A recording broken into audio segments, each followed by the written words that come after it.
Hello and welcome to the talkSPORT Darts YouTube channel. My name is Harry Durham. In the studio today on the Yoki, former world number one, two-time major champion, it's the one, the only, Colin Lloyd. Cole, how are we, my son? Yeah, we can hear it. Chasing the Sun's playing, mate. Copyright issues, we won't be able to play that, I'm afraid, but you can, we can make up, there's loads of crowd noise around us. So what we're going to do is, we're going to go around the board. Right.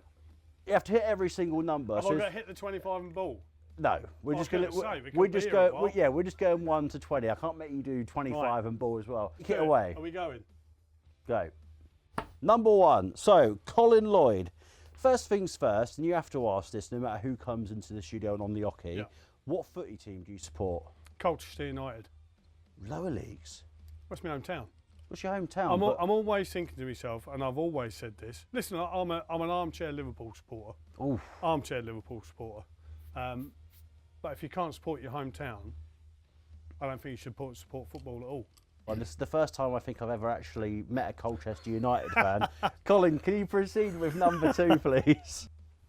Who gave you the nickname Jaws? My nickname, actually, Jaws, it isn't actually a made-up nickname for darts. People don't believe me when I say that, but it's not a made-up nickname for darts. It was a nickname that I picked up at school. I used to have another fang there. Honestly, and I had another fang there. So one day someone, I think it might have been a young lady who I went to school with called Tracy Richard, I think. They just called me Jaws one day, and it just sort of stuck. It was just either Lloydie. Yeah.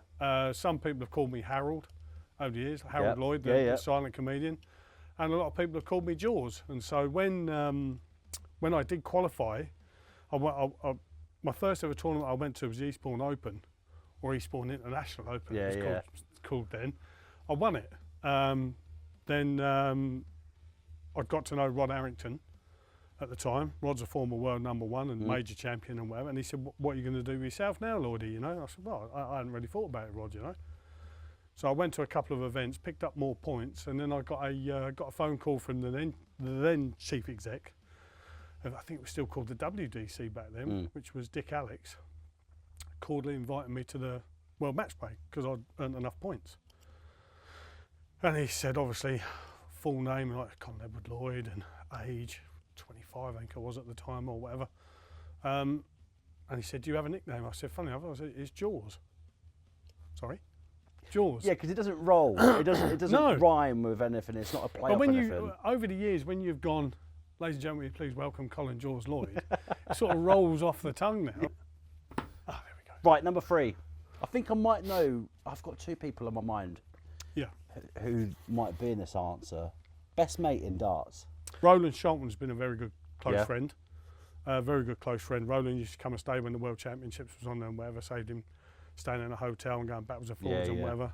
Dennis Ovens, very good friend. Steve Beaton, Kevin Painter. And one of my closest pals, I suppose, really, because we all sort of like come through the same from the same area. Yeah. All played for Essex and I suppose was Kevin Painter and Wayne Mardle. Yeah. You know, me and Wayne have been very close over the years. I've known Wayne since the youth days when we both played in the Essex youth. And so they're people who are my reliables, who I can pick up the phone to. Just run, especially Wayne, I can run things past Wayne. Yeah. And I know it wouldn't go any further. I just say, "I just want your opinion, Wayne, on blah, blah, blah." Yeah. And it's okay. Right. What I think is like that. And it's all right though. And the reason I think that is blah, blah, blah. And I like that. It's good that you've got like a support system of like, so you rattled off like 10 names there really. Yeah. That you can go to probably any one of those 10 people could offer you darting advice, professional advice, and everyday advice as well. Listen, don't get me wrong, Harry, the thing about me is, in my day, in my pomp as I should say, I come across as brash, arrogant, sometimes quite horrible I suppose. But that was a persona that you had to put across in some ways to protect myself. Yeah. Sometimes there was only other people that knew the real me. It's a solo sport. pressure is on you. Yeah. You can't hide behind another 10 players in a team. Exactly. And you'll face competitors, and you think back, Yeah. like back into the day as well. You had like Taylor, you had the charisma of Bristow as well. You kind of have to give that edge because other players will see it as a weakness. You have to give it an edge. Sometimes I maybe overstep the line. I think every player in his time will overstep the line regarding something or other. I've been punished for it, don't get me wrong. I've had my fines from the Darts Regulation Authority and whatever, and been given a slap on the wrist by the Professional Darts Corporation. But listen, I think that goes with any sport, doesn't it? I think I showed passion. I was passionate about my game, and I was passionate about myself with my performances. And if I didn't feel as though I was putting in a performance, I showed it. But I sometimes showed it in the wrong way. Let's go. I love this question. I love this question so much. Cup of tea. What biscuit's best for Duncan? Do you know and you what? will be judged on this, by the way, by myself and the comment section. I really don't care. Do you know my favourite Duncan biscuit? A malted milk. A malted milk? I love a malted milk biscuit, and I don't mind whether it's the plain one or whether it's the chocolate one. Because there's nothing worse than getting a digestive biscuit, dunking it like that, and it doesn't fit in your cup unless you've got a giant mug. So you have to nibble a bit off first, then you put it down. Then you go like that, then you go and it thump, and it drops straight into your tea. Right, what's the most satisfying checkout? The fish, Shanghai, 3 balls. It's always extremely satisfying when you hit the big fish. Hitting the fish just to check out, I imagine, is ecstasy. Yeah, I think it is, because the thing about it is it's not only a great feeling to hit it, that means you've won the leg as well, which puts you closer to the winning line than what you were. There's something about 170, funny enough, even if you're just practicing and you just go 60-60 ball. Oh, that's nice. Then a couple of throws later, you go 60-60 ball. It looks good though, doesn't it? Sometimes your arm's coming up like that, and you're automatically thinking of the bullseye, because you think to yourself, I'm not going to miss the treble 20. Well, it's almost like tunnel vision, isn't it? Yeah. Like when you're in that absolute trance, I imagine it's just like tunnel vision. Yeah. 3 o'clock. Bosh. One band or artist you like listening to, but you're embarrassed about it. Like your guilty pleasure. Something that Colin Lloyd will have on in his headphones, training, in the car. I had a little time where I used to like listening to a little bit of Simon and Garfunkel. I don't think that's too bad. But it's back in the day, and people go, Simon and Garfunkel, really? Is that what you listen to? It's classic though, isn't it? I don't know. My listening to music is varied. I would listen to ZZ Top. I'd listen to AC/DC. I would listen to Phil Collins, U2, Simple Minds, all things like that. They're like all bands of like the late 70s, 80s and whatever. So I think Colin Lloyd, we can say, before moving on to number 7, is an advocate for dad rock. And I'm 28 and I listen to dad rock. When you took your shirt off and threw it into the crowd, do you think we're going to get to a point, and I think this should be just sort of like PDC legislation, you think about Ricky Evans versus Chizzy in the Worlds, went to sudden death. It was one of the best games of the tournament, and we have that all the time at the Worlds. Do you think, like in football, we should see players on the stage doing a shirt swap? Just for like such a momentous match and something that could potentially go down in history, and it's so memorable. The only reason I'll say, and I'll be brutally honest with you, the only reason I would say no, they might do it off the stage. Because it might be seen to be bringing the game into disrepute. Yes. And it would possibly be a thing for the DRA, so both players might get fined.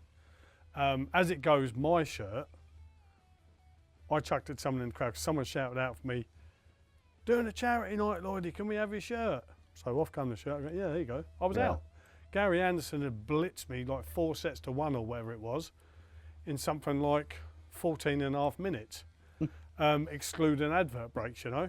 But then what people didn't see was someone else got my darts for a charity reason. So I just went like that, handed that to him. I ain't going to throw that out to him. Someone else got my dart case. So basically I walked off with just my belt, my trousers, shoes and socks, and obviously my underwear. If I was coming round your house, what meal would you cook me? I used to like doing like a sausage casserole. Oh. I used to cook a sausage casserole, but I'm actually known for the boys on the circuit and whatever, and a few other different people. They know that I can do a little bit of baking. So some people just ask for cheese scones, fruity scones, or Bakewell tart. What's your rock cakes? What's your banana bread like? My banana and muesli. I put Muesli? Yeah, put muesli in it as well. Yeah. Were there any darts players in particular that lived rent-free in your head? Like the mind games, and then when it got to the Oki, you just couldn't perform. Like they'd almost like won the mental battle. I don't think I ever had anybody living rent-free in my mind. There was players that give it a little bit of chat. I mean, Phil gave it a little bit, but not anything, you know, that would be bothersome. Yeah. Peter Manley always had the tactics. Peter Manley always had the chat. He used to give some chat in the back room, and then he was cute with it because you'd be up there and you'd be like that. Yeah. You weren't throwing properly. Nah. Instead of me just sort of like going nice and smooth and like what he was. It's like precision. Precision went out of the window. Yeah, and it was just a case of. But listen, it happens in all sport, doesn't yeah. it? So you know, there's some people that think they can give the chat. I think the absolute number one, I think, is one dart. Yeah, Peter Manley. Last movie you cried at, Colin Lloyd? Oh, I cried. I don't think I've ever cried at a movie. There you have. I don't think I've ever cried at a movie. Titanic? I think I might have. No. I suppose I got a little bit upset when I got older, because I went at such a young age. I got taken to what was that? The pictures, as it was called then, when I was growing up, or the Odeon, cinema, whatever you call it now. I didn't really understand it then, I don't suppose. Was Watership Down, I suppose. Oh God, that and terrorising children to this day. Yeah, exactly. And I didn't really understand. I think I fell asleep halfway through it as well. Because I was a youngster then. I mean, a real youngster. Yeah. And then, but when I watched it again years later, and I was a bit older, you know, I got a little bit of a lump in the throat and whatever, you know. What's one misconception that people have of Colin Lloyd? I've sometimes thought that, like I said a little while ago, like, people think I'm a little bit arrogant and a little bit of an angry person and whatever. I'm far from it. Yeah. I'm the biggest joker, laughy. I'm not going to say the words gag maker, making things up, and all that sort of things. A stirring sort of person and whatever. I'm just Lloydie. It's just a case of I think I got that really because I used to look a little bit. I tell you, but I've got to be. I'm at work. Yeah. You know, not everybody's happy being at work.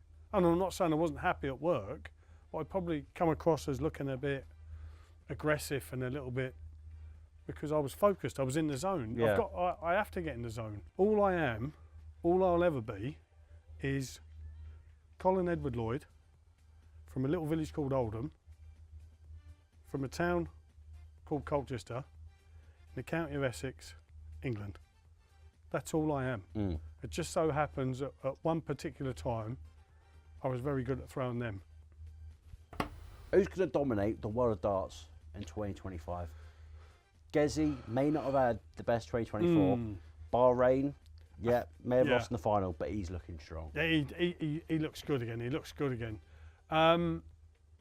If I'm brutally honest, I don't think anyone's going to have it all their own way. I mean, everybody at this moment in time is Luke Littler, and rightly so. What a year he's had. Yeah. And playing some absolutely phenomenal darts. Let's not forget about the former world champion as he is now, Luke Humphreys. Wow, that boy's been amazing the last couple of years. You've got Gezi, you've got Rob Cross, you've got Chizzy, you've got Stephen Bunting, you've got Chris Dobie. Yeah. The list goes on and on and on, because when you're a prolific winner, Harry, what you do then is you walk along, you walk along, you don't think nothing of it. All you got is your name on your back and maybe your nickname. No, what you've done, you've put the biggest bullseye on your back. You are the biggest target every time you walk in the room, or you are one of the targets. And you'll have someone that we don't even talk about. They'll be looking to think, you're on my board today. You're going to have some of it today. Yeah. I feel really good today. and it doesn't matter what you do, you're out. Yeah. And that happens. That happens in, there's upsets in football, there's upsets in rugby, upsets in golf. Someone's coming in there winning everything in golf, I know they don't even make the cut. At the age of 18, and you see players like Bunting, who's like, 38, 39, doesn't matter that he's 18, his name's going to be on a lot of people's lists.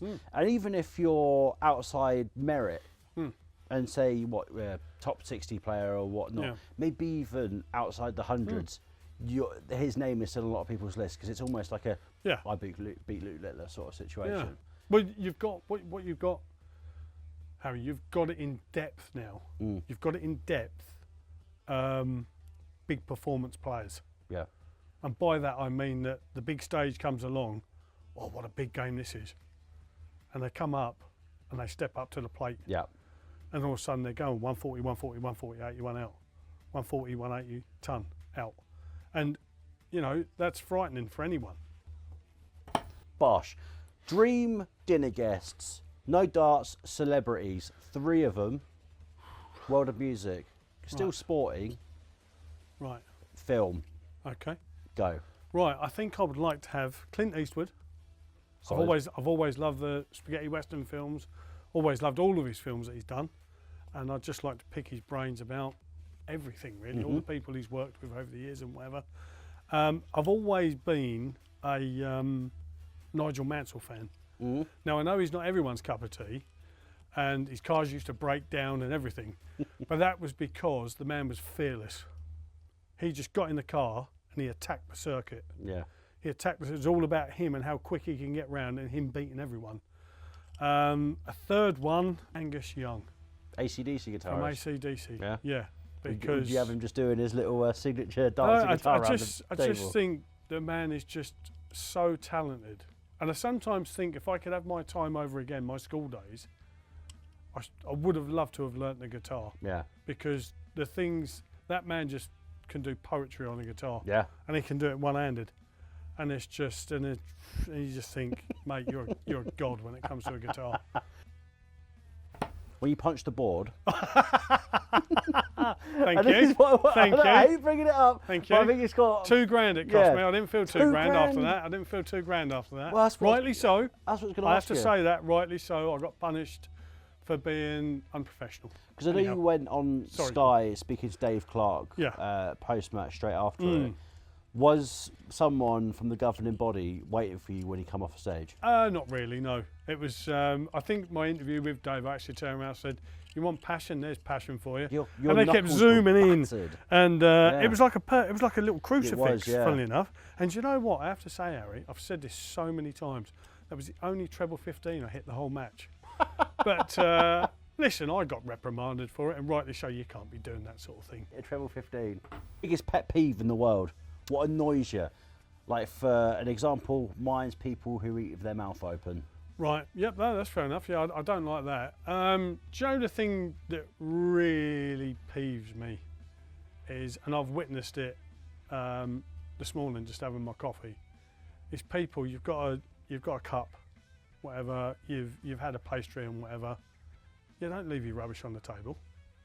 Well, that's what other people get paid for. Yeah, well, there's a bin there, look. Yeah. All you got to do is just wrap it up, put it in, and manners. I hate people that don't say please and thank you. Sorry, 16. 16. You spoke about your relationship with Wayne, and I've got my opinion on this. And when I spoke to him about this at the draw, he said, "You effing sad man." Because it was the first time meeting Wayne. You probably know where I'm going to go with this. I went up to Wayne Mardle, that is. And I said, "Wayne, I'm Harry, I work for talkSPORT, and I want to thank you so much for giving us the best commentary moment of all time, the MVG versus Michael Smith 9-dart leg." Yeah.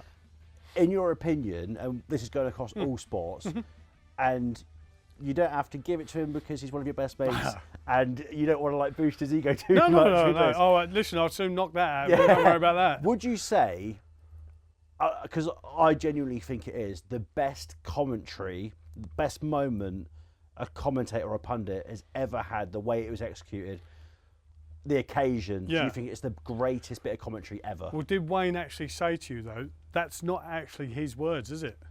Well, yeah, was it copied from? It's a guy from rugby. Yeah. Yeah. But is it the send the dirty, get off? Yeah, I mean, the thing about Wayne, what you get from Wayne is you get honesty. He's paid to give an honest opinion, and that's what he does. Now, that upsets a few people. That's just the way it is.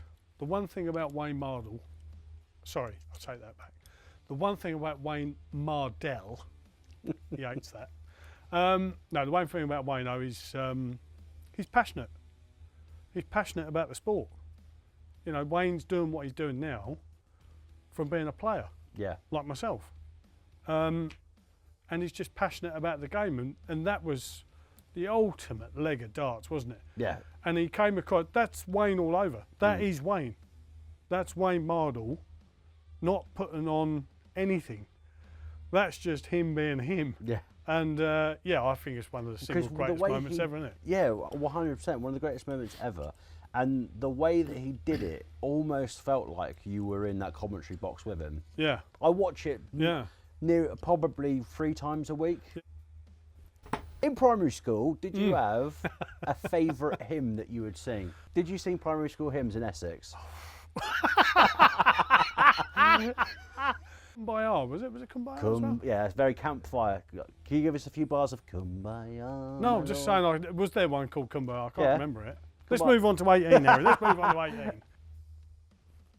Before your career on the hockey, it's one of my favourite questions to ask, because darts players, football players, they're humans and stuff like that, but they're so big, they're so popular, they have so many Instagram followers, they drive Bugatti Veyrons and stuff like that. Darts players are such normal people. We're all literally the same. What was your former job before being on the hockey professionally? I had a couple of jobs. One of my jobs that I tried to do was I was a baker. I was a baker for 2 or 3 years, but and I loved it. I loved the baking job, but it's the awkward hours. Yeah. And I started to find that I wasn't getting enough time. It sounds really bad to go to the pubs in the night time to play darts. Yeah. Then I left that and I ended up working with racehorses. I worked for the chairman of the Hong Kong Jockey Club at the time, and they had a private farm, funny enough, in my village. I could literally stand at my bedroom window and see the first field, the horses in there and whatever. I'd done that, but unfortunately it wasn't a very well-paid job. And then when I was more or less on the way to becoming a top-flight player, I was still working, I was on the tour. I worked with one of my best mates, Andy Cole, and I was doing groundwork. I think that's why I'm actually quite grounded, Harry, in the fact that I know the value of a pound note. And I mean that in the sense that these hands have had to go and get dirty. Yeah. I've been there all day and it's pouring down with rain and I'm digging holes on a building site, putting in fencing or whatever, you know, or I'm mucking out stables all day, and the horses have still got to come in. I'm getting soaking wet and they've still got to be fed and wiped off and all that sort of thing. And so I think that's why when I started playing darts, I kept myself a little bit grounded as to, do I want to go back to digging holes? Yeah. Nothing disrespectful towards builders or anything like that, because I know what it's like. Yeah. And I had the easier life. You know, I didn't have to get up at sort of like half 5 in the morning, sit in a work van for sort of like an hour and a half to get on site. And then at night time, fight your way through traffic, shower, change and go out and throw darts. Yeah. I could just end up throwing darts all day. So for me, it was a no-brainer. But there's one player right now on the circuit that you could train with, keep it in the top 10. Who would you like to train with? I think it would be between the two Lukes. Yeah. Quite simply because when I used to go to a few events, ordinarily some people would see me on a practice board with Phil Taylor. We're doing on a practice board with him. Well, you know what you're up against. You know what you're up against. And you're sort of like, people say, well, that put you off a little bit, seeing how they're playing. No, you learn from it. You learn from that. Even if you get to play them and they pummel you off the board, you think to yourself, right, my game's there at the minute. I really, really need to be like there. Yeah. And so that gives you, those people would give you a work ethic where you are right now and where you need to be to get near them. So I think it would possibly be the two Lukes, because they're, at this moment in time, they are, I'm not being disrespectful towards the other players whatsoever, those two are the ultimate pros at the minute. They're almost like superhuman in a way. Yeah, it's as if they can dig themselves out of trouble within the space. We call it the purple patch. Within like 2 or 3 legs, all of a sudden they've just taken control of the match, and you just think to yourself, there's not many people that can do that. The proudest moment of your career? It would be the match play, and people go, oh, of course it's the match play, you took it out on the 170 and whatever. It's not just because of that. My family were all there. Yeah. You know, they weren't there for the Grand Prix because I played at the City West in Dublin, and it was great to just win such a prestigious event. First and foremostly for myself. Yeah. But to have them there as well, it was just great. I mean, at the end of it, when you see me gone to the edge of the stage, and I'm sort of like looking over there, but they're not, they're here, and I'm sort of looking, where are they, where are they, where are they? And all of a sudden, my brother, I just see these arms in front like there, and that was my brother Martin standing on a chair, and I was, hey, like that, you know. So I suppose that was probably my proudest moment, because I don't think there's really been many events where my parents have been there, and my siblings and whatever. So that was probably my most precious moment, I think.